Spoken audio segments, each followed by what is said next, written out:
अजय गंगवानी जी, ऐसे मामलों में एक संवेदनशील पक्ष भी है, कुछ लोगों की सिंपैथी भी है, कुछ लोग न्याय भी चाहते थे, वो सारे लोग इसी पक्ष में थे। लेकिन कांग्रेस ने एक अलग लाइन ले ली है। कांग्रेस इस पक्ष में क्यों नजर आ रही है? दीपक बैज की हमने बाइट सुनी। कांग्रेस को क्यों लगता है कि ये सब नहीं होना चाहिए, बुलडोजर नहीं चलना चाहिए? मोहन जी, देखिए, दो चीजें महत्वपूर्ण है।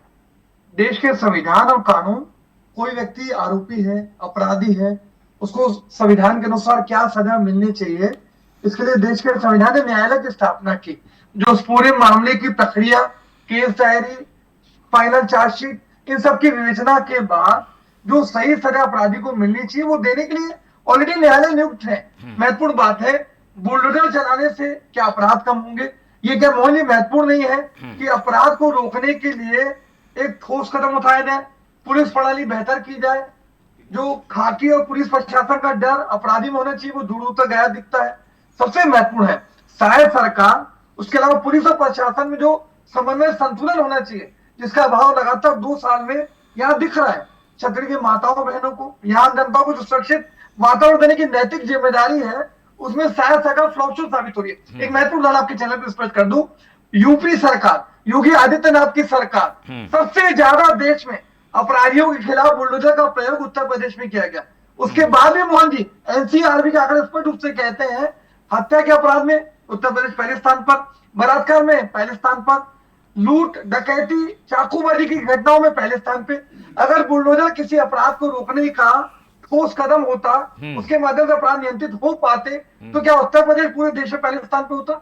दूसरी महत्वपूर्ण बात मैं कहना चाह रहा हूं कि बुलडोजर लगातार यहाँ की शायद सरकार, एक ताजा उदाहरण दे दूं आपको, बीजापुर में 100 घरों पे बुलडोजर चलाया गया, जिसमें बहुत सारे 25 से 30 घर जो डीआरजी के जवान है, जो अपनी जान की बाजी नक्सलवाद की समाप्ति के लिए कर रहे हैं, उनके बीवी बच्चों को, मासूम बच्चों को ठंड में सड़कों पे ठिठुरने के छोड़ दिया गया।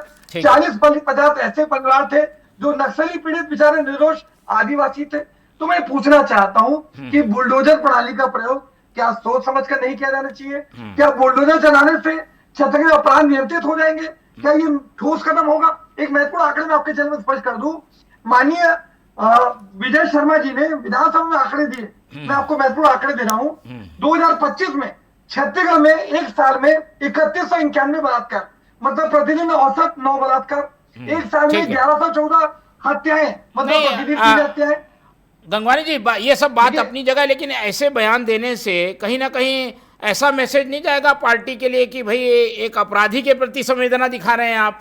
वो व्यक्ति जिसने नाबालिग के साथ रेप किया और जो तथाकथित रूप से आरोप है कि 5 दिन तक रेप हुआ है, ऐसे में ऐसा बयान देकर कांग्रेस कहीं अपने नुकसान तो नहीं कर रही है?